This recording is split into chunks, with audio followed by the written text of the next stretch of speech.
Alright, hello to all my guys, gals, and non-binary pals out there across the electrical ocean. This is Jazzman, back with a game. We've got TeaNinja playing full faction Iron Fist Stronghold. And then up top we've got dTail playing full faction Sundered Lands.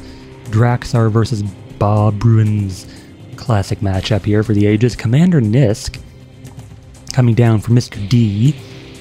With the taunt. We didn't, no, he didn't actually taunt yet. Yeah, that's the way. You gotta save it for when you're actually winning. Otherwise, I mean, come on, is it even really a taunt? You're just spamming it for the hell of it. You gotta put it in there, you gotta slide it in when it'll be most appropriate.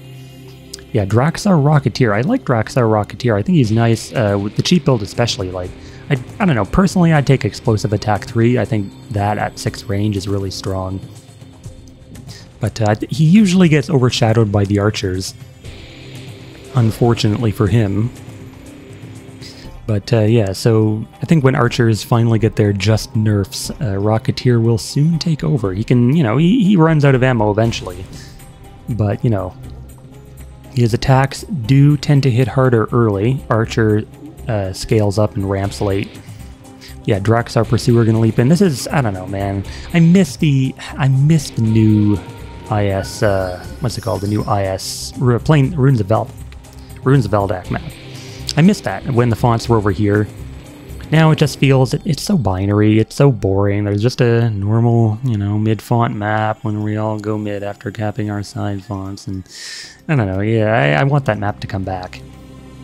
Certainly not because of nepotism. I obviously did not have a hand in, in redesigning it quite heavily, but anyway, TeaNinja is gonna move in with Favored Nomad, and he sapping beams the Rocketeer, preventing its AP gain this turn.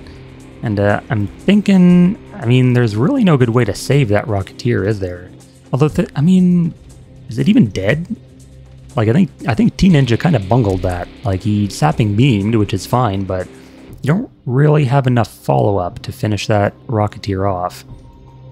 Barbarian Elite did not execute or anything, so I guess he can, like, execute Pummel on the next turn, and then Nomad can get one hit, but I still don't think that's enough. I mean, 38, I guess we'll see. I'm not going to bother calculating it. You guys in the comments have probably already done it, and they're screaming at the screen like, it's dead! It's dead! Just... nah, we'll just wait and see what happens. Pursuer going to get a couple hits onto the fatigued Barbarian Elite, so he gains a bit of extra damage there. And then now, see, the thing is, Nisk has weakened spells on him, so he, if TeaNinja does try to finish that Rocketeer off with spells, it'll be a little bit reduced there. And then yeah, Zedin coming down. I think Zedin, I like his design, but I think Intimidating is just kind of a bad ability. It has too many counters for me to want to run it. But TeaNinja has gone with Rebuke, which makes him, I think it's like two Nora cheaper, if I'm remembering rightly, than the Conqueror build. Maybe Conqueror is on the other line. It's been a while since I've run a Zev. But yeah, Warding is still really useful. Tough 3, really useful. And Barbarians themselves are actually still really strong. So we'll see if TeaNinja can get this kill. He is going to get... oh yeah, I was going to say this is a Barbaric... the one that gives multi-attack, but it's actually Barbaric Assault. So Assault, not going to be doing too much. I guess if he does end up failing the kill, then the Rocketeer will be dead on Assault anyway, so it doesn't matter as much. But we'll see. He's definitely going to try. He can execute. I guess we got to be the good commentator and calculate properly. So he's going to get 13 here, plus 50% on the execute, plus the pummel. So he's going to do like, he's going to do at least 32 damage that would be, and then Nomad can get a hit. I think it might actually die. But you got to remember the SL bonus too, of course. So I guess we'll see how it goes. Did he? Okay, well I guess it would have been a kill. He didn't pummel. Was it on cooldown? Or did he? I was sure he didn't use it last turn because I don't think he had the AP to. 11 from Rocketeer. 10. Yeah, he only attacked once last turn, so pummel was up. I don't know why he didn't finish it off. But all right. I mean, I guess Rocketeer dies on Assault. So that's I mean, that's fine, I guess. I just would have killed it. But, yep. So, dTail can do some... Maybe you can do some crazy, like, Dragonic Sacrifice stuff here to save it. I mean, I guess that Instill Panic keeps his elite safe for the time being. Yeah, so there's a okay, so Dragon God Staff, and he's gonna leap in. I'm pretty sure that's a dead elite, right? Because Nisk can... I mean, I guess Nisk can get off a shield throw. And what does he... Yeah, he gives a shield, so yeah, that doesn't matter. But shield throw after the Sunder. And then this procs on... Yeah, Sundered, so yeah, it procs on itself. So some nice internal synergy. And man, not even the Assault is enough to kill it because of the SL bonus. It was literally the SL bonus that saved him there. So TeaNinja with a bit of a blunder. And then losing his... oh no, he attacked with Nisk first. Okay, so dTail also with a little bit of a blunder. He attacked with Nisk before his Pursuer. So he didn't get the benefit of a Sunder on there.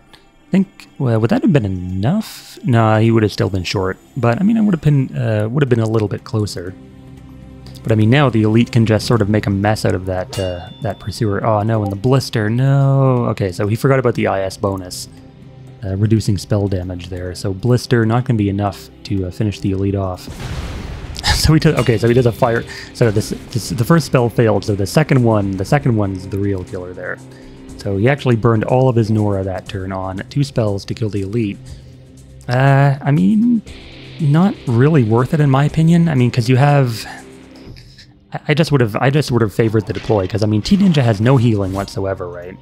And I mean, okay, so he's giving the shield to the Rocketeer. Also, not a very good decision, because Nomad is just going to kill it. Like, Nomad doesn't give a shit about combat awareness. So I mean, yeah, it's... I don't think I would have done that Firestorm. I wouldn't have done the Blister either, of course. But I guess he forgot about IS having a faction bonus. But yeah, so the Rocketeer will die. It'll be 2 champs to 2. But the thing is, Zedin cannot be attacked by either of these guys. So TeaNinja definitely being favored here, although it does leave the globe for dTail to grab. I don't know, to me, dTail sounds like the kind of name a rapper would have, you know? Like Ice Cube or the other, like, I'm trying to think of rappers' names. You know, the ones that start with one word and end in another word. You can sort of put them together to make a third word. Like dTail. You know, he's playing SL, so it's like, I don't know, what's a good... our faction be tanky, our faction be thick. With Draxar and Skizik, you know, victory's quick. We fight with acid, we fight with fire, our dragons be flying higher than Burns' pyre, your situation be looking dire, cause our champions never tire. Word to your brood mother. That's all you get. That's all I can think of. If this video gets 1,000 likes, I will post, or I will rap about another faction that is in my next video. Honestly, I say that, but I feel like just the cringiness of that rap will decrease the likes this video will get rather than increase them. Anyway, back to the game. We've got Dragon God Staff going down. And that does not actually dispel the Warchief Stone Clan, but it does provide another target for TeaNinja to hit in that font. Something he has to deal with before grabbing it. I mean, you could grab that Nisk right now, though. Like, Zedin gets 2 hits with the Sunder, then Nomad gets 2 hits. Nomads are really scary now. I mean, they're good champs if you let Escalate get going, but early game they're kind of weak. They don't do much without other spells and stuff like Favor to benefit from them. No, I think... I'm trying to remember what's on the other upgrade line. I don't know if I take Favor, because personally, whenever I play IS, I don't cast that many spells. Even though IS has, I would say, some of the best spells in the game, like if you're looking from just a standalone standpoint. Speaking of spells, there's a Macadamize. So a little bit more damage here from the Nomads, and that will be a perfect kill onto the Nisk. So down he goes, and I'm guessing TeaNinja just tried to play a spell and forgot about warding. Boo! He does leave over the globe. Another Instill Panic. Man, this is literally a copy of fucking Tiny Dragon's game that I posted the other day. The spell after spell. Of course, the Instill Panic doesn't actually do anything, because Dragon God Staff is chilling in the font. Now Dreadnought can actually hit the Zedin, but honestly, I'd prioritize getting that globe over like one hit, you know.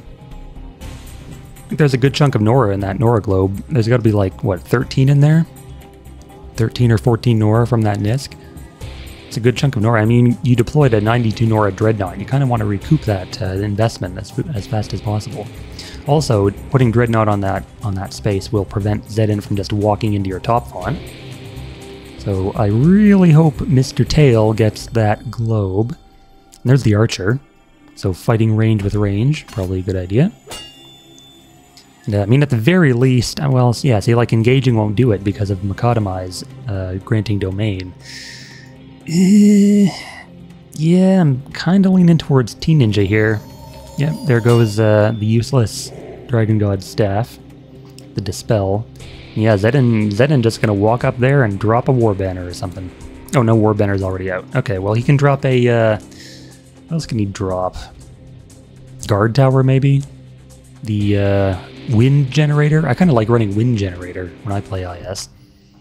You could maybe do like a Hearthstone.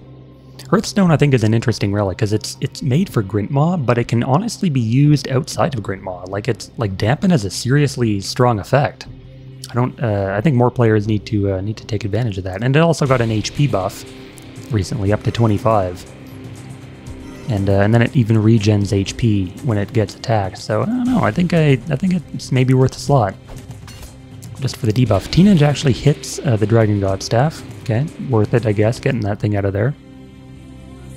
So it can't be picked up. I mean, Dreadnought can't be equipped, and Pursuer is currently distracted.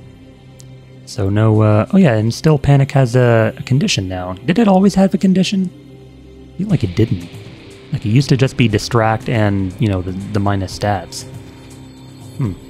Alright, well I guess I mean, it could always be, it was always cleansable of course, but I don't think I've ever seen the condition for it. Maybe that was a recent addition. So Pursuer's still going to be distracted on the next turn. TeaNinja choosing to back away from the Dreadnought, probably a wise choice. I don't know, man. This guy, like, he seems like, looking at this art and just looking at his sprite in game, it seems like Dreadnought would be stronger. I want to say, like, I always imagine like this. Like, look at this guy. Look at this big behemoth of a guy, literally eating a knight off his horse whole. And, you know, 4 arms, like 100 stories tall, and he comes in with 11 base damage. Seems a little bit counterintuitive. I feel like he should have at least 15 with his size like that. I don't know, dude's gotta hit the gym. I mean, look at these arms. He's got 4 of them, and they're all like pathetically weak. And he has the weight. He just needs to lift some weights. But he's gonna go in for a hit here. I'm assuming the Nomad is fine though. Like 25 HP. He's only gonna get 1. Took Forage over Charge. All right. I don't know about Forage. I think Forage is kind of a dead ability in a lot of cases, but whatever floats your boat, bro. So he's gonna go for the Quickening. That was a Quickening. That wasn't just a normal Quicken. That was a Quickening. And Dreadnought not able to finish off that Nomad, leaving it on 2 HP. And the spell block preventing dTail from doing any further damage to it. I mean, Hive would have finished it off, but after that Quickening, probably had no Nora left. So, no, there's a Hammer Strike. Okay, TeaNinja's putting a lot of Nora into that Pursuer. Like, he used, what, 2 Instill Panics and a Hammer Strike on it already? Like, come on, bro. It's a Pursuer. What is it really going to do? So the Mark of Redemption actually onto the 2 HP favored Nomad. Can't say I agree with that. Okay, okay, so yeah, here's what I missed. I should have realized it immediately. He used the Hammer Strike. Actually, never mind. Okay, so what I was going to say was he used the Hammer Strike for the mobility to get away from the Pursuer, but favored Nomad had Domain Rock from Macadamize and was already mobile. So he did not need that Hammer Strike whatsoever. Okay, so yeah, I retract my earlier comment about TeaNinja not really thinking that one through. He thought about it too much, is what I'm saying.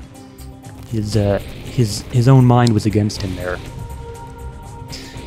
So, I mean, at this point, like, the Mark of Redemption, I'm guessing, was just for the extra damage?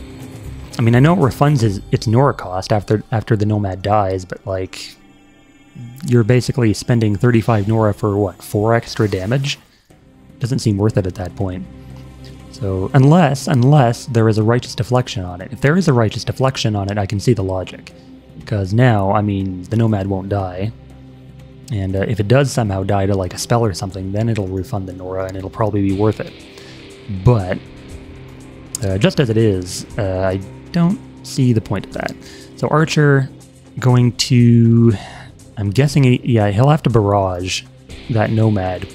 And that kind of sucks then, because if there is a Righteous Deflection, barrage will get reflected twice.